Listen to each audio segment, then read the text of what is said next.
You guys can talk amongst yourselves for a moment or two because I need to have a private conversation with these kids up here. Okay, so you can talk or you can listen. Okay, you guys know that I love you. You know that. But I'm going to tell you this. You guys didn't do good last week as a group. Okay, I'm really not talking to you. You guys were asleep. And so there's no more going to the bathroom in packs. Okay, you don't go in packs. If you have to go, you go one at a time. Got it? Got it? If I confuse you in what I'm saying up here, you can join the club because apparently I confused everybody last week. And so you're not alone on that. And it was interesting. I had multiple people come up to me and say after last week that what I said was confusing. Okay, and if you happen to remember what I spoke on last week, I will admit it could have been a little confusing. All right, I will own that. What I heard from some people was it was almost like I was trying to preach two sermons in one. All right, and if that was your feeling after last week, you were right. Okay, you were not confused. You were actually right about this because I spoke a little bit about two of the grandest concepts in the entire Bible, in our life together as followers of Jesus. I merged these two topics that don't ordinarily get merged together. And on one side, I was preaching about the kingdom. Okay, I spoke about the kingdom. And on the other hand, I was speaking about prayer and what the relationship between the two is supposed to be. On the surface, it looked like two completely different topics. But here's what I hoped happened, and that is below the surface, out in the deep end, there is a mingling together of these two concepts, prayer and the kingdom of heaven, that I think is important enough that we shouldn't miss it, okay? So yeah, you may need to dig a little deeper on this. At least I hope you do, because it is something that, for the record, has changed my life, is understanding how these two are together.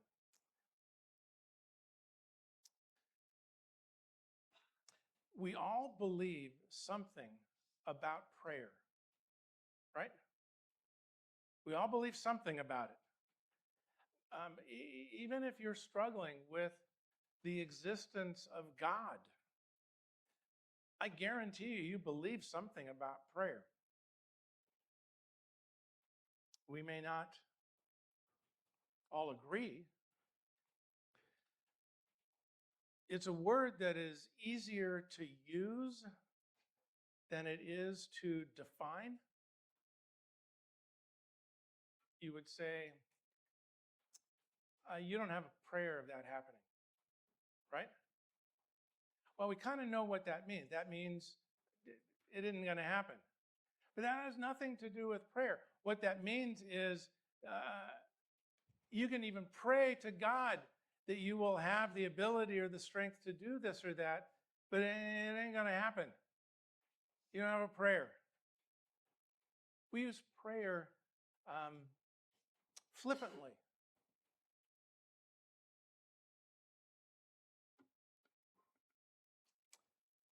We all pray differently. I've heard people declare boldly, prayer works. Prayer works. And we believe that. But have you ever heard someone say, God answered my prayer and my life got worse?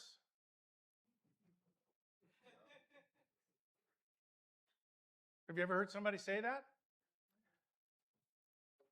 That is equally true to the one where we would say, prayer works. I got exactly what I asked for.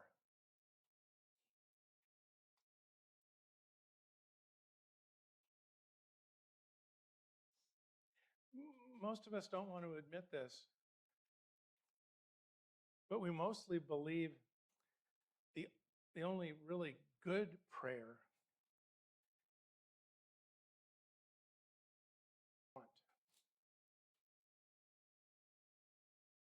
no matter what, though, we all think instinctively. So here's a moment of transparency for what it's worth. In spite of how much prayer matters to me, I don't pray well. Now, that is a very subjective observation about me, but I see it very clearly. Maybe it's my constant struggle with keeping my attention focused. Have you ever sat down to pray and gotten 15 seconds into it and you were thinking about the laundry? Or you were thinking about the meal you're going to cook tonight and that you need to get to the store and buy those extra supplies and the car's not working right. I wonder if the other one works. Oh no, the other one doesn't have any gas in it. And all of a sudden, 5 minutes of prayer is gone. And the only thing that you prayed was, dear God. And then your head just goes some other direction. I want you to know, you are not alone. You are not alone if that happens. I struggle with the same thing. But by nature, I'm an initiator. I'm a doer. I'm a creative. I'm a dreamer. But I'm also incredibly independent, self-sufficient, disconnected. Sometimes I can appear to be a standalone individual where I don't need your help or anybody else's.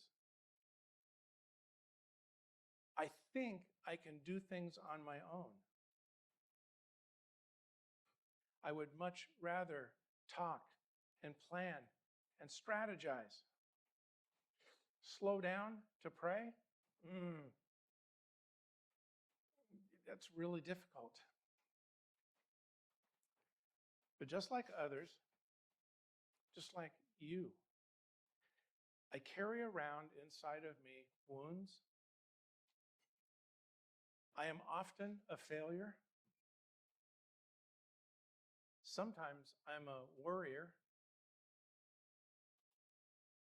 I'm frequently a doubter. I am not proud of this. But it's not unusual for me to neglect prayer because I'm busy doing and acting and planning. But I am acquainted with prayer. So I can speak from personal experience with prayer.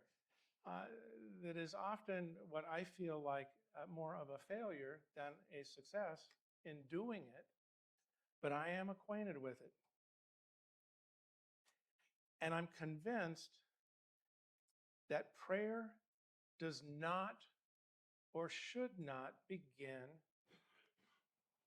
with, nor is it defined by asking for stuff. When I read through my Bible and I see the kinds of high-level, upper management kind of definitions of prayer, one of the things that I don't ever see more than just a cursory pointing out is asking for stuff. Oh, it's there, but that's not what it is to be defined by. Prayer, what I see in all of the instances in the Bible, prayer begins simply with an awareness of God in the moment. It is stopping everything that goes on in your head, in your planning, in your initiating, in your work, everything else.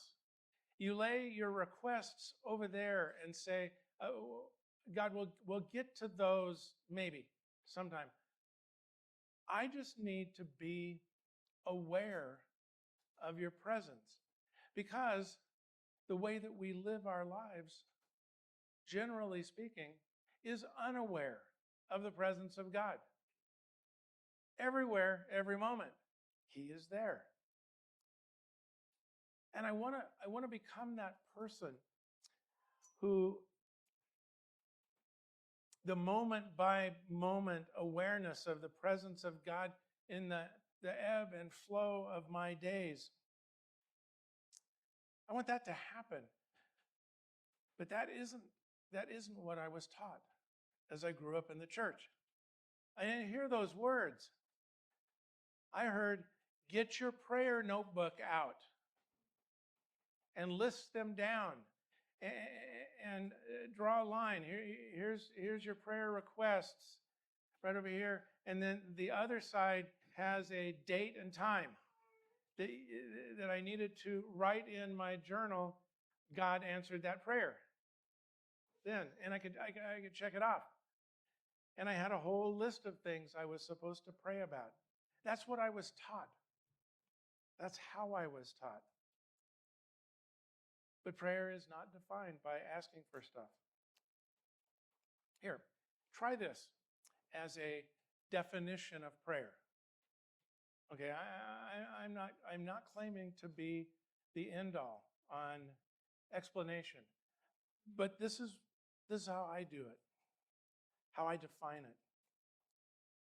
Prayer at the beginning of prayer, when we slow down enough to be able to direct our thoughts towards God, prayer is a conscious, intentional reminder that I am not in control.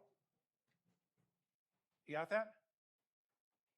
Prayer is a conscious, intentional reminder that I am not in control,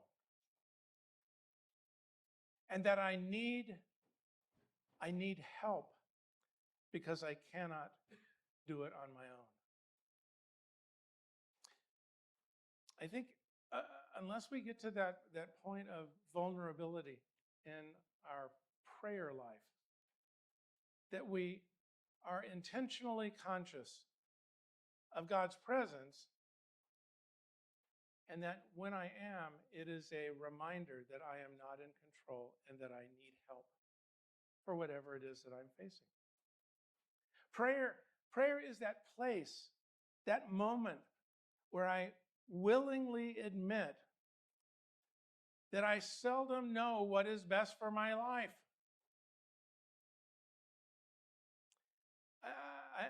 I will tell you, some of the most memorable prayer times in my own life are simply when I have said, God, I don't get it. I don't get it. I can't do anything to help. I certainly can do things to make it worse.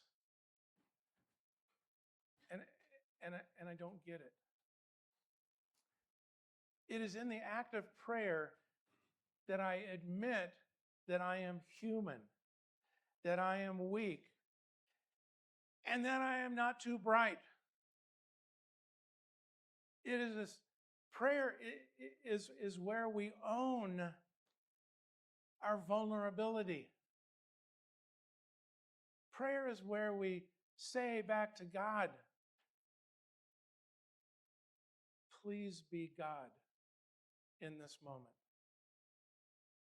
Let me experience in this moment your presence. We'll get to my stuff later. I want to be with you.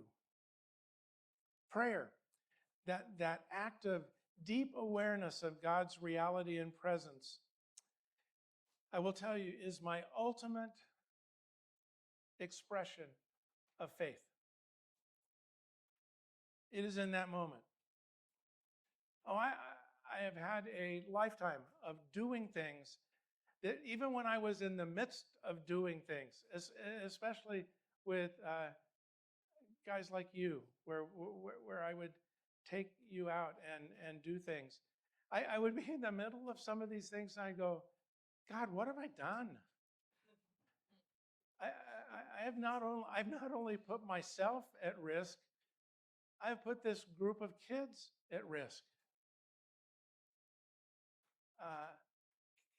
Can I have a little help?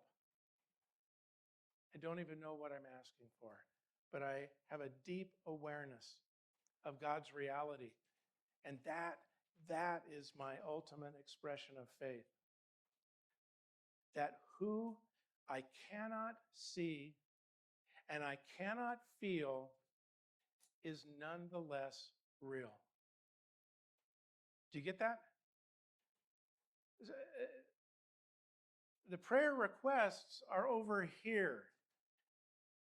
Prayer at its core is God. Let me experience your presence right now, because that's what I need most of all. Because prayer is a realignment. Prayer is a thing that reprioritizes in our lives those things that are really important and those things that are down the list somewhere. Because most of us have that list inverted. Now, these things up here are urgent.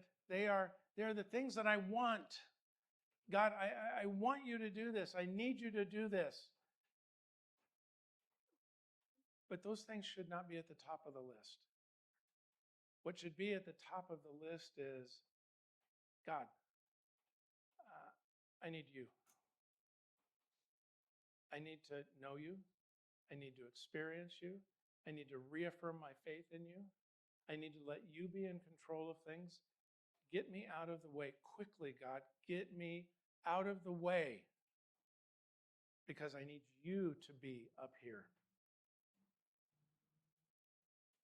The right kind of prayer can put my issues in the right place.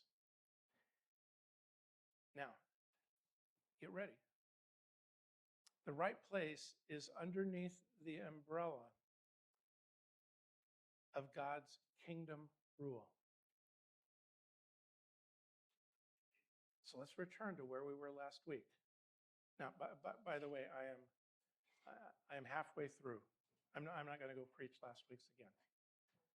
But I am going to show you where it connects. Here is where prayer and the kingdom of heaven merge. They merge together. If we're going to pray the way that Jesus wants us to pray, kingdom and prayer merge together somehow in this mystical realignment of our lives. So pay really close attention. Okay, I don't want to lose you. Let's look at this passage. This is Jesus talking in the middle of the Sermon on the Mount. This then is how you should pray. Our Father in heaven, hallowed be your name. Revered. I want to stand in awe of your greatness, God. That's what that means. You see that next line? This is how you should pray. Your kingdom come. Your will be done on earth as it is in heaven. There's that line. It's been sitting up here for a while. Leave that one up, Marshall. Your kingdom come. That is front and center in our prayers. Your kingdom come. Do you want to know how to pray? This is how we should pray. In everything. Every time. Through everything. In everything. Full stop. Your kingdom come. But how do we do that? What does that really mean? Your kingdom come. Something that I've taught here all through the years is embracing the reality of the kingdom of heaven. It's mystical. I'll give you that. Some days I think I've got a hold on it, a handle on it, and then I realize I'm not even close to understanding this. That's kind of the way it is. But here, let me help you with at least what helps me a little bit. We who have grown up in the United States of America, and that's, I think, all of us, or maybe somebody that snuck through into another country, I don't know. We who grew up as citizens of the United States of America, I'm just going to tell you, we don't understand the concept of kingdoms, of empires, of dynasties, of dominions. We don't understand sovereign occupation. We've read about it in books. My goodness, we see it all the time on television, on YouTube. But we don't fully understand this because we don't live it. Never have. But first century believers who were present for the birth of this movement that we are all part of, okay? You do know that we didn't create Christianity. You got that? We had no hand in that. We, 2,000 years later, get to ride the wave that started 2,000 years ago. First century believers who were there for the birth of the movement, kingdom was part of their everyday vocabulary. They talked about kingdom. They understood kingdom. They actually lived in kingdom. Kingdom was part of their vocabulary so much that when the angel Gabriel, before Jesus was ever born, he said, his kingdom will never end. You know that verse that we read at Christmas time? There's a reference to an Old Testament prophecy. His kingdom will never end. That was prayed over Mary before she ever gave birth to Jesus. And it continued on. His kingdom will never end. Unlike the Roman Empire, the Mongolian Empire, the British Empire, maybe even the American Empire. They will all end, but his won't. Or Jesus' words that he said as he traveled the countryside preaching. Seek first his kingdom and his righteousness. He said, repent, for the kingdom of heaven is near.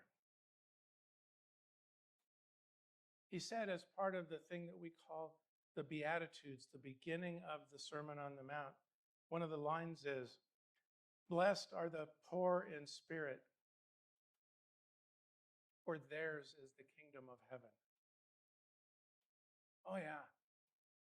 Kingdom was preached a lot. And it's woven all the way through the Bible. So over my lifetime, I've come up with a pretty simple answer or Bible definition, a Bible interpretation of kingdom. Here you go. And you've got to keep connecting prayer and kingdom together in all of this. Because Jesus said, what? This is how you should pray, your kingdom come. A kingdom assumes a king. You can't have a kingdom without a king. And according to the Bible, and according to the power of his resurrection, guess who the king is of this kingdom? Jesus is the king of his own kingdom.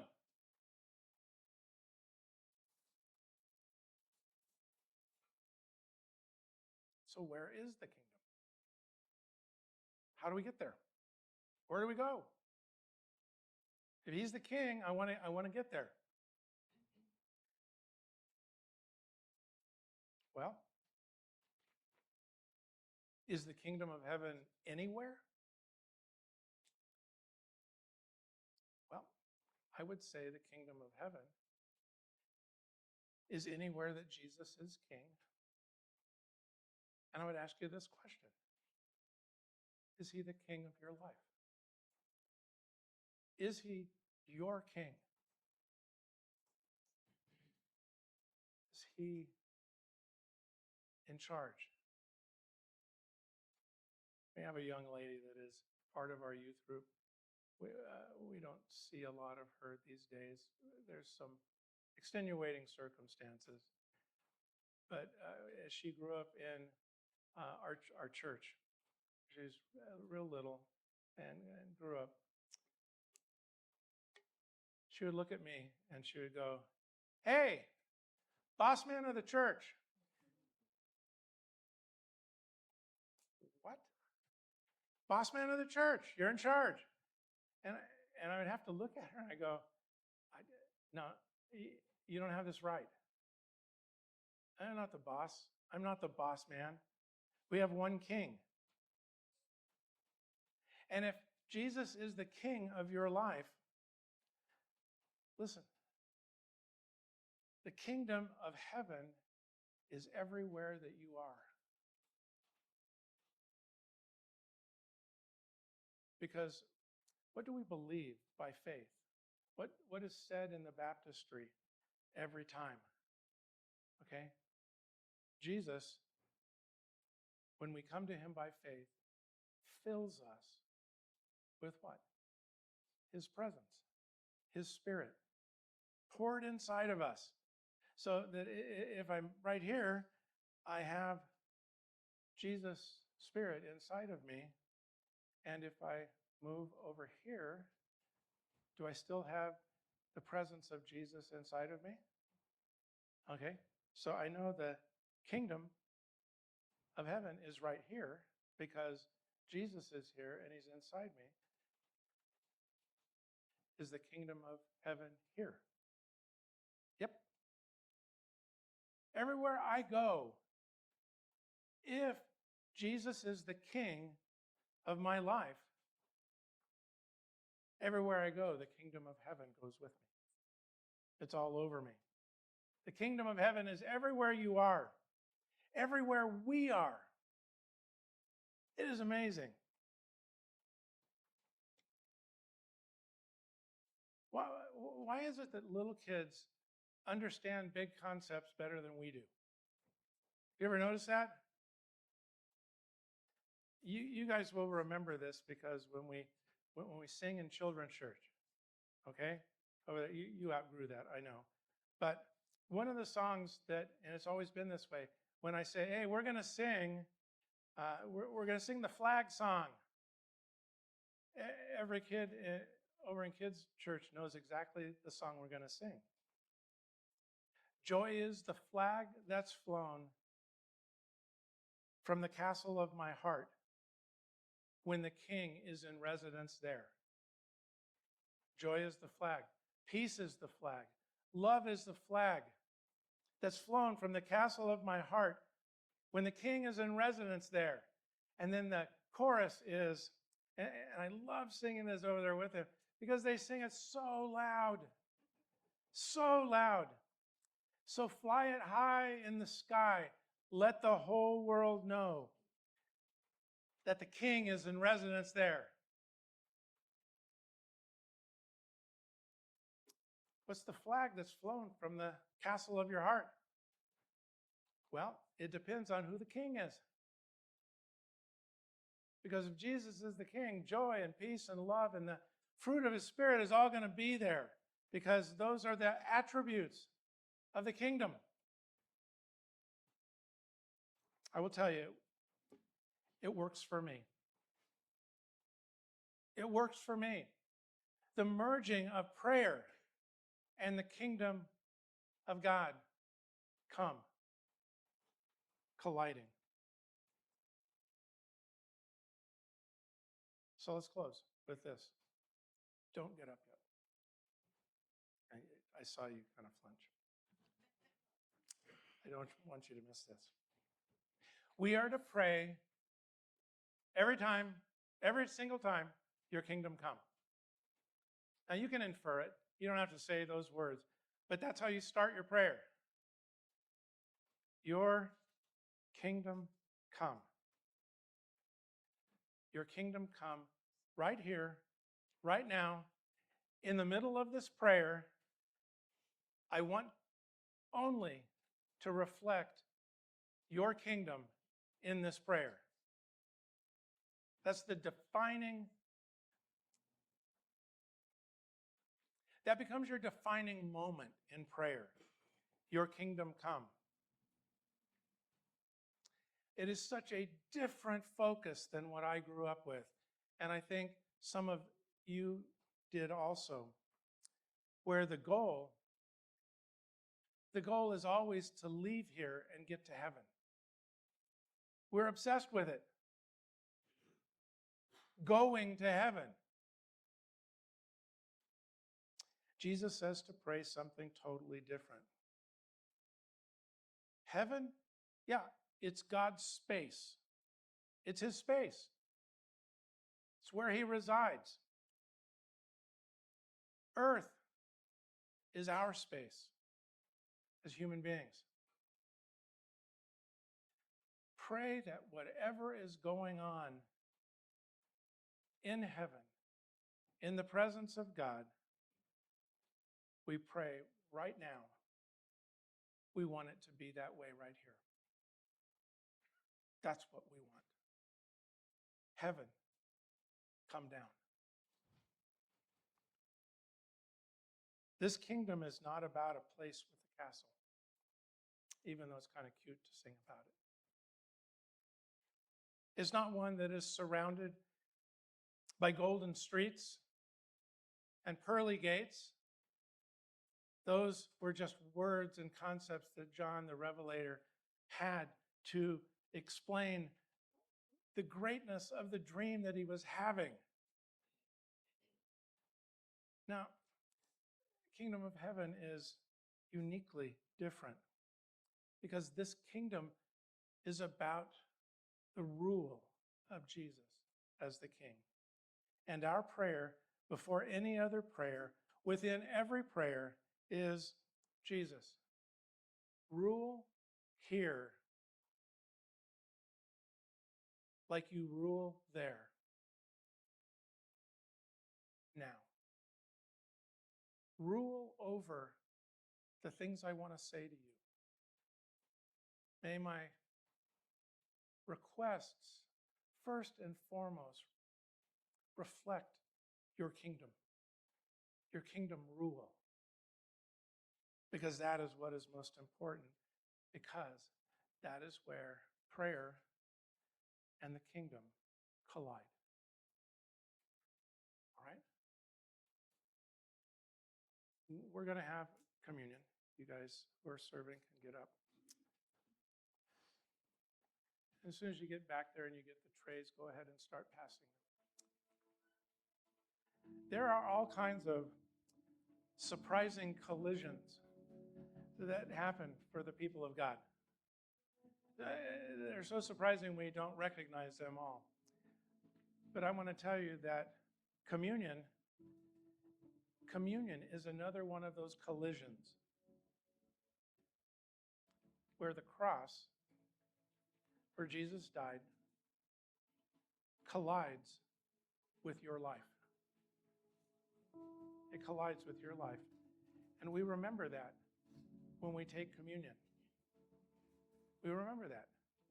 And we remember that we also, because of what Jesus has done, we have collided with each other. That's what communion is. It is the sharing of the remembrance of what Jesus did on the cross and what ended up in an empty tomb.